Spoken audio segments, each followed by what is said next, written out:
أعوذ بالله من الشيطان الرجيم بسم الله الرحمن الرحيم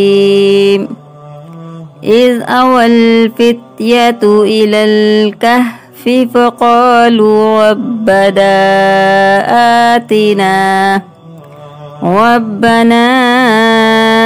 آتنا من لدنك رحمة وهيئ لنا من أمرنا رشدا۔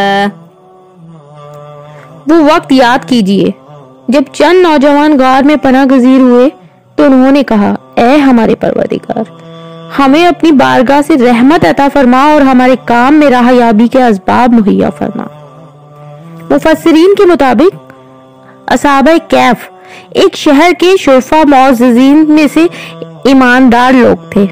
ان کے زمانے میں دقیانوسی نامی ایک بڑا جابر بادشاہ تھا جو لوگوں کو بت پرستی کی طرف مجبور کرتا تھا، اور جو شخص بت پرستی پر راضی نہ ہوتا اسے قتل کر ڈالتا تھا۔ دقیانوسی بادشاہ کے ظلم و جبر سے اپنا ایمان بچانے کے لیے اصحابہ کہف بھاگے اور قریب کے پہاڑ کے غار کے اندر پناہ گزیر ہوئے اور وہاں سو گئے، اور 300 برس سے زیادہ عرصے تک اسی حال میں رہے۔ بادشاہ کو جستجو سے معلوم ہوا کہ وہ ایک غار کے اندر ہیں تو اس نے حکم دیا کہ غار کو ایک سنگین دیوار کھینچ کر بند کر دیا جائے تاکہ وہ اس میں مر کر رہ جائیں اور ان کی قبر ہو جائے، یہی ان کی سزا ہے۔ حکومتی عملے میں سے یہ کام جس کے سپرد کیا گیا وہ نیک آدمی تھا۔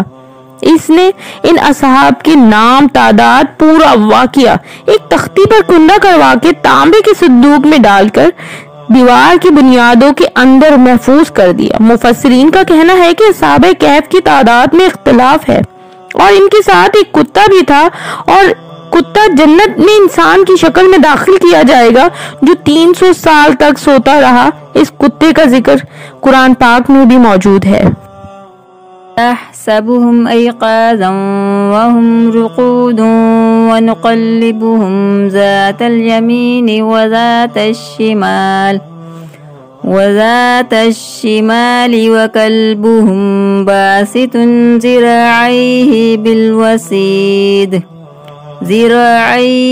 بالوسيد لو اطلعت عليهم لوليت منهم فرارا ولا ملئت منهم رعبا۔ صدق اللہ العظیم۔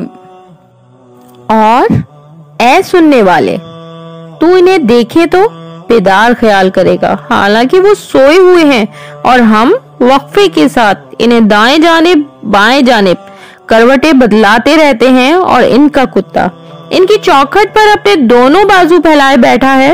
اگر تو انہیں جھانک کر دیکھ لیتا تو ان سے پیٹ پھیر کر بھاگ جاتا اور تیرے دل میں ان کی دہشت بھر جاتی۔